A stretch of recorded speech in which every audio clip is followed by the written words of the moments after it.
Cerita dimulai dengan adegan yang mengharukan. Kita diperkenalkan kepada Luna, seorang wanita yang sedang berjuang dengan beban pikiran yang begitu berat. Melankolis dan penuh keputusasaan, ia berpikir untuk mengakhiri hidupnya. Luna bukan hanya seorang guru di sebuah sekolah menengah pertama, tetapi juga seorang ibu rumah tangga yang setiap hari berusaha menjalankan tugasnya. Hari-harinya dihabiskan dengan mengajar anak-anak di sekolah, lalu pulang ke rumah untuk terus menjalankan peran pentingnya sebagai ibu bagi keluarganya.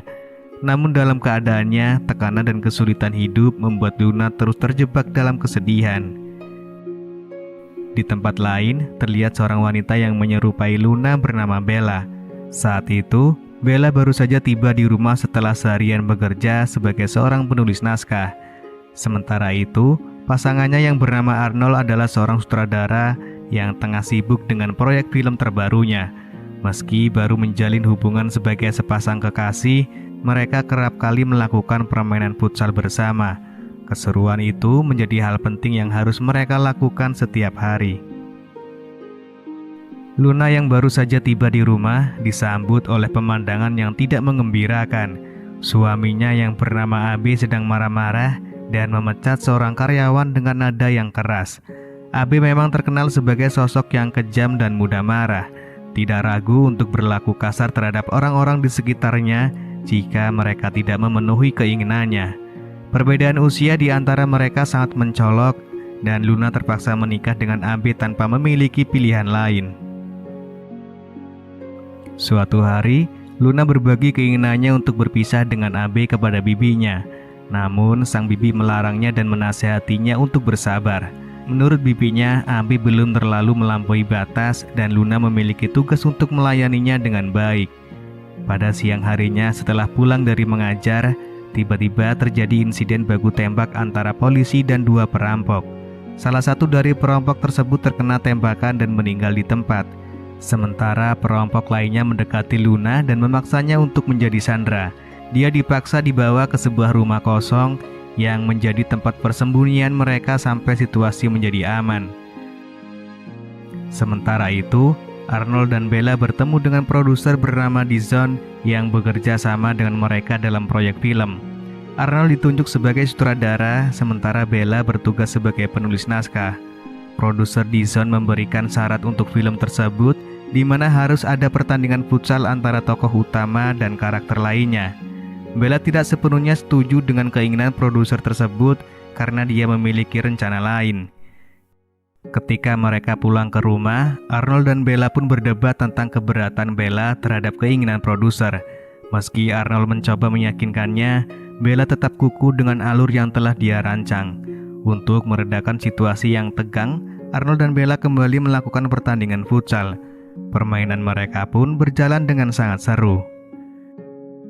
Kemudian terlihat bahwa Luna dan Digo yang merupakan seorang perampok semakin dekat dan akrab satu sama lain. Di sini diketahui bahwa Digo bukanlah orang jahat, melainkan hanya merampok dari bosnya yang tidak membayar gaji para pekerja. Di sini Luna memberikan saran kepada Digo untuk menyerahkan diri kepada polisi. Dia juga menceritakan masa lalunya di mana ibunya menderita sakit parah dan membutuhkan operasi yang mendesak. Luna yang saat itu tidak memiliki cukup biaya untuk operasi tersebut meminjam uang dari Abe. Dia rela memenuhi semua persyaratan bahkan menikah dengan Abe demi membayar hutangnya. Sayangnya setelah operasi selesai, ibunya meninggal dunia. Kini Luna terjebak dalam hubungan dengan Abe karena masih memiliki hutang yang besar. Dari percakapan itu terjalinlah kehangatan antara Luna dengan Digo. Lalu, scene kembali kepada Bella dan Arnold. Diketahui bahwa ternyata Luna dan Digo merupakan karakter dalam naskah yang ditulis oleh Bella untuk Dizon. Bella masih merasa keberatan jika Luna dan Digo harus diceritakan terlibat dalam pertandingan futsal. Perdebatan pun tak terhindarkan antara Bella dan Arnold. Akhirnya Arnold mengalah dan memberikan kebebasan kepada Bella untuk menulis asalkan dia menyelesaikannya sesuai dengan deadline. Ketika naskah hampir selesai, Bella dan Arnold bertemu kembali dengan pihak Dizon. Seperti yang diduga, sang produser tidak setuju dengan cerita yang dibuat oleh Bella. Meskipun Bella tetap bersikeras pada pendiriannya, namun Dison adalah pihak yang memegang proyek dan Bella terpaksa harus mencari cara untuk membuat Luna dan Digo terlibat dalam pertandingan futsal.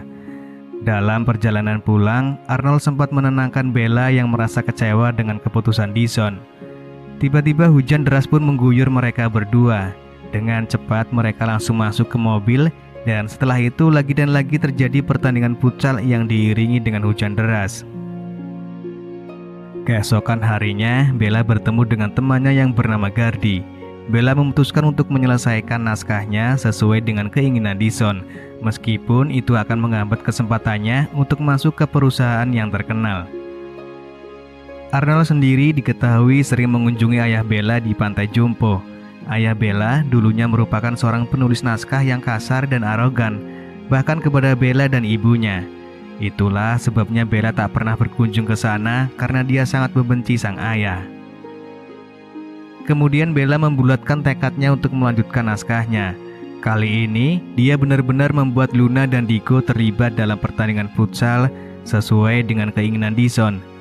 Ketika siang hari tiba, Arnold datang dengan kebahagiaan yang tersirat memuji naskah yang ditulis oleh Bella.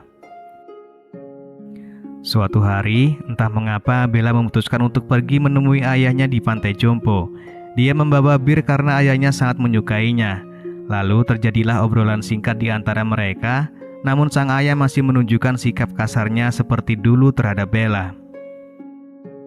Setelah itu, Bella kembali melanjutkan cerita naskahnya. Di sini Digo diceritakan melepaskan Luna untuk kembali kepada AB. Luna sempat menolak karena sudah terlanjur nyaman dengan Digo, namun Digo tahu betul apa yang dibutuhkan Luna saat ini. Dia tidak ingin membawa Luna ke dalam bahaya. Digo berjanji akan menemui Luna suatu saat nanti dan mencoba membebaskannya dari AB.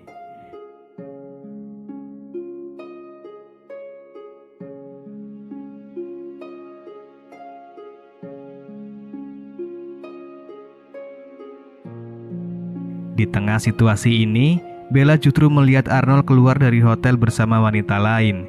Akhirnya di rumah, Bella menginterogasi Arnold yang tertangkap basah dan Arnold mengaku bahwa wanita itu adalah pacarnya sekaligus adik dari Dison. Mendengar hal itu, Bella sangat kecewa dan memutuskan hubungan mereka. Bella kemudian menceritakan hubungannya kepada Gardi. Dengan tegas, Gardi melarang Bella untuk kembali berpacaran dengan Arnold dan Bella sendiri setuju. Namun dia tetap akan menyelesaikan naskah bukan karena kasihan kepada Arnold atau Dison, melainkan karena itulah yang dilakukan dalam kerangka profesionalitas dalam pekerjaan. Bella kemudian melanjutkan tulisannya. Di dalam cerita tersebut, Luna menerima telepon mendadak dari Digo yang mengajaknya bertemu di sebuah hotel. Namun tak disangka rencana mereka ternyata diketahui oleh AB yang secara diam-diam menguping pembicaraan mereka. Tanpa ragu, Digo dan Luna pun bertemu dan segera menuntaskan kerinduan mereka yang tak terelakkan dengan bermain futsal. Setelah selesai, Digo memberikan uang hasil merampoknya dan memberikan uang tersebut kepada Luna. Dia berharap uang tersebut dapat membantu Luna melunasi hutangnya kepada AB dan memberikannya kebebasan yang selama ini ia dambakan. Namun ketika Digo hendak pergi meninggalkan hotel, tiba-tiba polisi datang dan tanpa sepatah kata pun menembak Digo hingga menghembuskan nafas terakhirnya. Usut punya usut, ternyata AB lah yang telah melaporkan dan memberikan informasi tentang keberadaan Digo kepada polisi. Setelah insiden itu, Luna dengan terpaksa menyerahkan semua uang yang diberikan oleh Digo kepada AB. Hal itu memungkinkan Luna untuk akhirnya bebas dari belenggu AB tersebut. Pada saat yang bersamaan, Luna mulai mengemas semua barangnya, memutuskan untuk meninggalkan rumah AB dan memulai lembaran baru dalam hidupnya. Setelah naskah tersebut selesai, bukannya memberikannya kepada Arnold, Bella justru menghapus semua file dan membakar semua kertas naskah yang telah dicetak. Kemudian, Bella menemui Arnold dan dengan tulus meminta maaf karena tak dapat memberikan naskah yang telah dia selesaikan. Meski telah memikul beban penyelesaian naskah tersebut, Bella sadar bahwa kini saatnya mengambil langkah berani dan melangkah ke arah yang baru, lalu film pun selesai. I'm an icon, man. I'm a girl about a 10. I should fuck her in the Benz.